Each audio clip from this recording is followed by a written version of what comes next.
Hello दोस्तों, आप सभी का हमारे यूट्यूब चैनल डीके पाठशाला में स्वागत है। तो दोस्तों, जैसा कि आपने थंबनेल देख लिया होगा, अगर दोस्तों जो आपने पेपर हुआ है यूपी पीसीएस का 24 अक्टूबर को, अगर वो पेपर आपका अच्छा नहीं हुआ है तो दोस्तों आपके पास जो ऑप्शन है वो है दोस्तों आपका यूपी आरओ जो कि आपका 5 दिसंबर को होने वाला है। और दोस्तों अगर आपने यूपी पीसीएस अच्छे से पढ़ के तैयारी की थी इसकी और पेपर आपका अच्छा नहीं हो पाया किसी कारणवश, तो दोस्तों ये मान चलो आपकी कम से कम 50 से 60% तो तैयारी आपकी होगी कम से कम प्री की, ठीक है, जो आपने पेपर दिया है। तो दोस्तों अब बात करेंगे यूपी आरओ जो आपका लगभग 35 दिन का समय लगभग बचा हुआ है, 35 से 40 दिन का। उस बचे हुए समय में आप आरओ की तैयारी कैसे करें, तो पूरा मैं बताऊंगा आपको बुक लिस्ट कहाँ से कैसे पढ़ना है आपको। तो चलिए शुरू करते हैं वीडियो। और दोस्तों पहले बताना चाहूँगा आपको कि दोस्तों जो यूपी आरओ का पेपर आपको होने वाला 5 दिसंबर को, उसके लिए दोस्तों हमारे यूट्यूब चैनल पर एक तो दोस्तों आपको मिलेगी जो आपके पेपर हुए हैं 2010 के, 2013, 2016 हो गया, ठीक है, 2018 और 2015 भी आपका हुआ था, और साथ में 2016 जो री एग्ज़ाम हुआ था 2020 में। इन सब का दोस्तों आपको सॉल्यूशन कराया जाएगा हमारे चैनल के माध्यम से विद एक्सप्लेन, ठीक है। और साथ ही दोस्तों आपको 10 टेस्ट सीरीज प्रोवाइड कर जाएगी, जिसमें आपके पूरे 140 जो क्वेश्चन आपके पूछे जाते हैं एग्जाम में, वो आपको 140 क्वेश्चन आपके कवर होंगे। तो यानी कि एक में आपके 40, यानी 10 में आपके हो गए 1400 क्वेश्चन। और साथ में दोस्तों आपको चारों जो ऑप्शन है उनका आपका एक्सप्लेन कराया जाएगा अच्छे से। तो ये मान लो लगभग आपके मतलब 5600 क्वेश्चन के आसपास आपके कवर हो जाएंगे इसमें, ठीक है। 5600 ये हो गए, और साथ में दोस्तों ये आपके 6 पेपर आपके ये हो गए, तो मान लो 7-8 हज़ार क्वेश्चन आप कम से कम आपके कवर हो जाएंगे अगर आपने इतना अच्छे से देख लिया और साथ में कुछ आपने करंट पढ़ लिया। तो दोस्तों ये मान चलो आप कम से कम 50% तो आपका यहीं से कवर हो जाएगा, ठीक है। तो दोस्तों अगर आप चाहते हो सीरीज ज्वाइन करना तो हमारे चैनल को सब्सक्राइब करना ना भूलें। अब दोस्तों बात करते हैं हम सिलेबस की, देखिए कहाँ से क्या पढ़ना है। अगर दोस्तों बात करें भारतीय इतिहास की, तो दोस्तों प्राचीन भारत के लिए दोस्तों या तो आपका एनसीईआरटी पढ़ना है, मैसूर एनसीईआरटी सार जो आता है उसका। लेकिन अब दोस्तों आपके पास इतना समय बाकी नहीं है कि जो आप इतना इसको पढ़ पाओगे अच्छे से। तो दोस्तों अब आपको क्या करना है प्राचीन भारत के लिए, क्योंकि दोस्तों यहाँ से 4-5 क्वेश्चन आपके पूछे जाएंगे प्राचीन भारत से, ठीक है। तो दोस्तों केवल आपको घटनाचक्र पूर्वावलोकन पढ़ना है भारतीय इतिहास के लिए प्राचीन भारत का, ठीक है। इससे ज़्यादा पढ़ने की जरूरत नहीं है, इतना आपके पास टाइम भी नहीं है। और मध्यकालीन में भी आपको घटनाचक्र पूर्वावलोकन ही पढ़ना है, ठीक है। अगर आपने पहले से तैयारी कर रखी है तो दोस्तों आप एनसीईआरटी पढ़ सकते हो, लेकिन मेरा मानना ये है कि आप केवल घटनाचक्र पूर्वावलोकन ही पढ़ें इसके लिए। कला संस्कृति को आप छोड़ सकते हो। और बात करें आधुनिक भारत की, दोस्तों यहाँ तो अगर आपने पीसीएस का एग्जाम दिया है तो आपने स्पेक्ट्रम पढ़ा होगा, तो इसका आपको रिवीजन करना है स्पेक्ट्रम से ही, और साथ में पढ़ना है आपको घटनाचक्र पूर्वावलोकन, ठीक है, आधुनिक भारत के लिए। यहाँ पे इतना आपको पढ़ना है। तो ये दोस्तों बात होगी आपकी आधुनिक भारत की। अब दोस्तों इसके बाद बात करते हैं, अगला आपका आता है भूगोल। तो दोस्तों अगर यहाँ बात करें भारत की भूगोल की, तो यहाँ पर दोस्तों एकदम महेश वर्मा की बुक आती है आपकी, ये बुक पढ़नी है आपको, ठीक है। और साथ में घटनाचक्र पूर्वावलोकन, क्यों दोस्तों ये आपका बहुत ही इंपॉर्टेंट पार्ट है भूगोल जो आपका। ये मतलब करंट अफेयर के बाद जो सबसे ज़्यादा क्वेश्चन आपके पूछे जाते हैं वो आपके ज्योग्राफी से ही पूछे जाते हैं।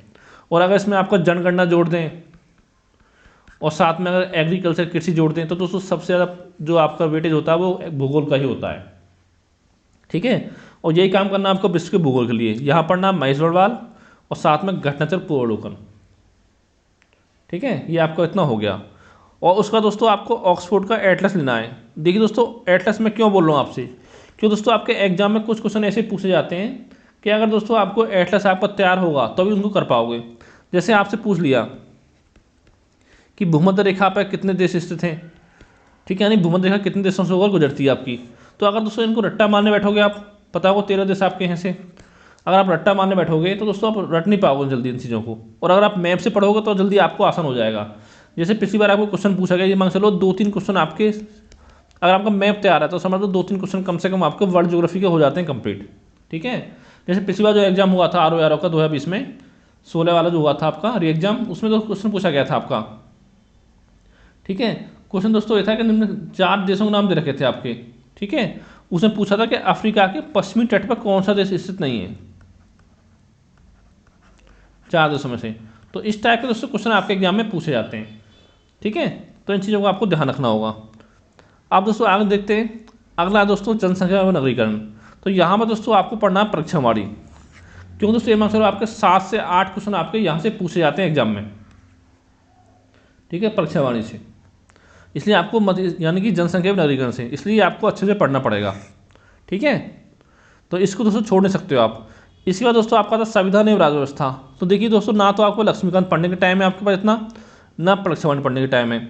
और दोस्तों जहाँ तक जितने एग्जाम हुए पिछले 5 साल के, मैंने पूरा आपको बता दिया एनालिसिस करके, उससे वीडियो मिल जाएगी, वहाँ जाकर आप देख सकते हो हमारे चैनल के माध्यम से, ठीक है। तो यहाँ पर दोस्तों अगर मान लेते हैं आपको 10 क्वेश्चन आते हैं, तो अगर आपने घटना से पूर्व अच्छे से तैयार कर लिया तो 10 में से आपको 7 क्वेश्चन जो है आपको यहीं से मिल जाएंगे, ठीक है। तो इसलिए आपको परीक्षावाणी या लक्ष्मीकांत पढ़ने की जरूरत नहीं है, क्योंकि दोस्तों मेन टारगेट आपका है समय पीसीएस जो प्री यानी आर प्री है वो आपको निकालना है, ठीक है। तो दोस्तों इसका मेंस आपको होगा, मेंस के लिए आपको बहुत सारा समय आपको मिल जाएगा, ठीक है। अगला आपका भारतीय अर्थव्यवस्था। तो दोस्तों यहाँ पर देखिए, एक तो देखो क्या फोकस करना है आपको, मुद्रा एवं बैंक के 12 चैप्टर फोकस करना है, क्योंकि यहाँ से दोस्तों एक क्वेश्चन तो कम से कम आपका हर बार आता ही है एग्जाम में। और साथ ही दोस्तों जितना फोकस करना है अर्थव्यवस्था में, वो फोकस करना है आपको करंट अफेयर से जोड़ के, जैसे आपका बजट हो गया, आर्थिक समीक्षा हो गई, ठीक है। और चाहो तो दोस्तों परीक्षावाणी या अर्थव्यवस्था अतिरिक्तांक में पढ़ सकते हो पीडी का, लेकिन इतना समय नहीं है, तो एक बार आपको इसको पढ़ लें, ठीक है। घटना तक पूर्वावलोकन आप पढ़ सकते हो। उसका दोस्तों क्या करना है आपको, पूर्वावलोकन पढ़ने के बाद आपको करंट अफेयर फोकस करने करना है। और साथ में पता होगा दोस्तों, एक घटना चक्र की आपकी बुक आती है मार्केट में आर्थिक करके, जो कि आपकी 2021 की आई हुई है, उसको आपको अच्छे से पढ़ना है, क्योंकि दोस्तों अगर आपने उस बुक को अच्छे से कर लिया तो कम से कम 4-5 क्वेश्चन आपको वहाँ से मिल जाएंगे। और दोस्तों इस पर मैंने 7-8 वीडियो में चैनल बनाए हुए हैं, ठीक है। अगर आपको देखना है दोस्तों, आपको वीडियो में प्लेलिस्ट मिल जाएगी, इस पर लिखा होगा आपका आर्थिकी 2021, ठीक है। वहाँ पर जाके हमारा वीडियो देख सकते हो, जिसमें क्या है, जैसे फसल के उत्पादन में पहला राज्य कौन सा है, ठीक है, शीर्ष देश कौन सा है, टॉप 3 देश, टॉप 3 राज्य आपको याद रखनी है अगर आप पीसीएस की आर की तैयारी कर रहे हो। ऐसे आपको खनिज उत्पादन में, भंडारण में कौन सा राज्य शीर्ष है, ठीक है, बागवानी फसलों के उत्पादन में, ये सब चीज़ें आपको वहाँ पर मिल जाएंगी। अगला तो चलते हैं आपका विज्ञान एवं प्रौद्योगिकी, ठीक है, यानी साइंस एंड टेक आपका हो गया अगला।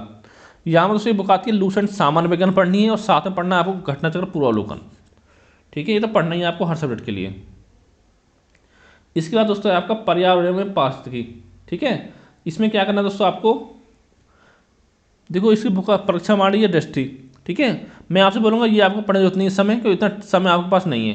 तो दोस्तों केवल आप घटना चक्र पूर्वावलोकन पढ़ें, और साथ ही मेन फोकस करें करंट अफेयर पर। जैसे कि दोस्तों आपके रामसर स्थल में जो कौन से स्थल जो है उसमें आपके 46 स्थल शामिल है इस समय, आप बताओ 4 आपके 2021 में शामिल किए गए, उन चारों को नाम याद रखोगे कहाँ कौन से राज्य के हैं, ठीक है। और आपके नेशनल पार्क हो गए, और आपके बाघ अभयारण्य हो गए, ठीक है। ये सब चीज़ दोस्तों यहाँ पे आपको पढ़नी है, क्योंकि यहाँ से क्वेश्चन आते हैं। एक दोस्तों पढ़ना टॉपिक आपको ध्यान रखना है प्रदूषण वाला, जैसे पूछ लेगा ध्वनि प्रदूषण या वायु प्रदूषण कौन सी गैस जिम्मेदार है इनमें से, या इनमें से कौन सी गैस जिम्मेदार नहीं है, इस टाइप के क्वेश्चन आपके पूछे जाएंगे, ठीक है। इसके बाद दोस्तों अगला पार्ट आपका आता है कृषि, एग्रीकल्चर। तो दोस्तों वैसे तो इसके लिए बुक आती है परीक्षावाणी, लेकिन दोस्तों मैं आपसे बोलूँगा कि आपको इतना समय नहीं है परीक्षावाणी को ना पढ़ें। इसके लिए दोस्तों जितने नोट्स हैं आपके एग्रीकल्चर के, वो सारे नोट्स मैं आपको अपने टेलीग्राम चैनल पर आपको प्रोवाइड करा दूंगा, ठीक है।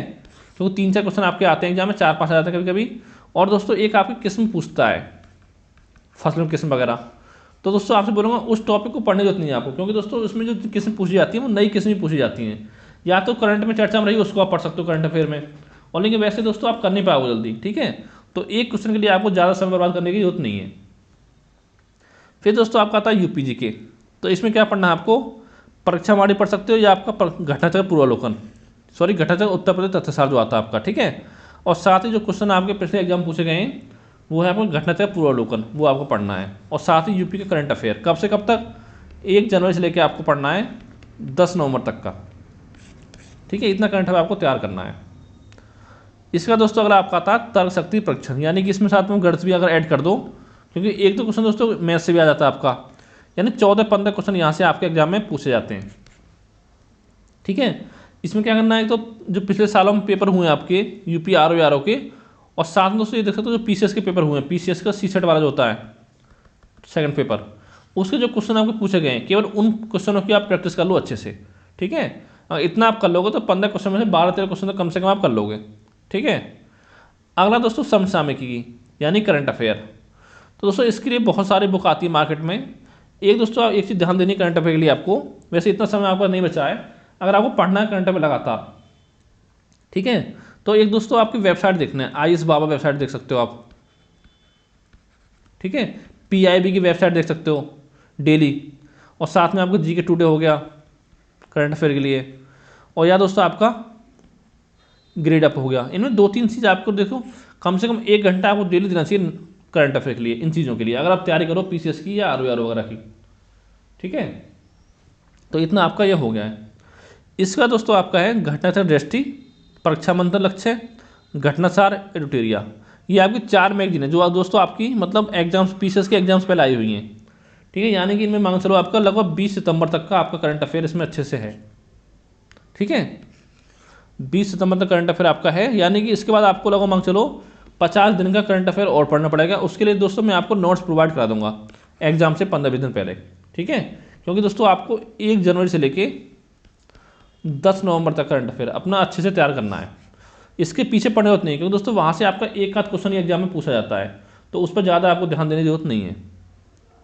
तो दोस्तों मैं इसमें बोलूँगा आपको 3 मैगजीन फोकस करनी है, क्योंकि दोस्तों यहाँ पे 25 से 30 क्वेश्चन कम से कम आपके एग्जाम में आएंगे।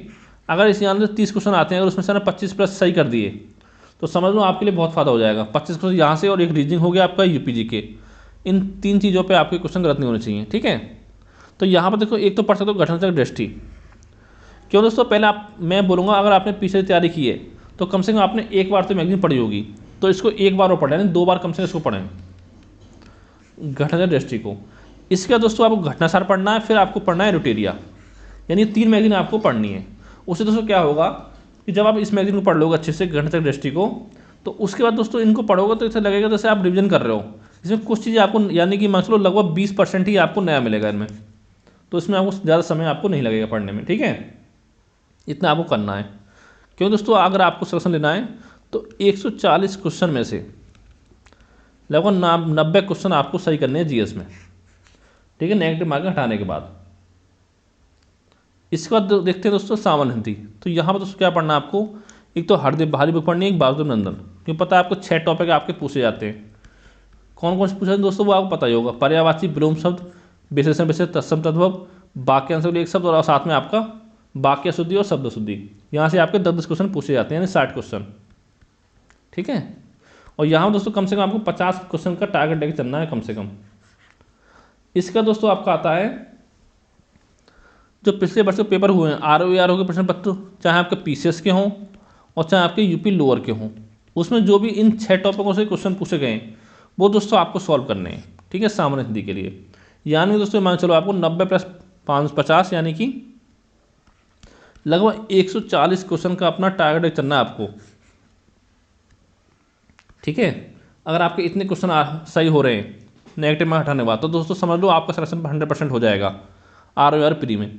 और उसके बाद दोस्तों पता होगा 10 अप्रैल को आपको मेंस है, 10 और 11 अप्रैल को होगा, यानी कि आपके पास 4 महीने का समय मिलेगा पूरा, ठीक है। और 4 महीने दोस्तों आपकी आराम से तैयारी हो जाएगी UP ROR की मेंस की, ठीक है। उसके दोस्तों मैं बाद में रसी वीडियो बना दूंगा प्री एग्जाम के बाद कि कैसे आपको SCN निबंध की तैयारी करनी है और कैसे आपको पत्र लेखन वगैरह की तैयारी करनी है। और दोस्तों कम से कम अगर आप देखो आपकी तैयारी ठीक ठाक है, जो PCS पेपर दिया है, तो कम से कम दोस्तों आपको 8 घंटे डेली पढ़ना पड़ेगा, ठीक है, अगर आपको सिलेक्शन लेना है तो। और दोस्तों कोई आपको डाउट हो तो नीचे कमेंट करके आप पूछ सकते हो। तो थैंक यू फॉर वॉचिंग।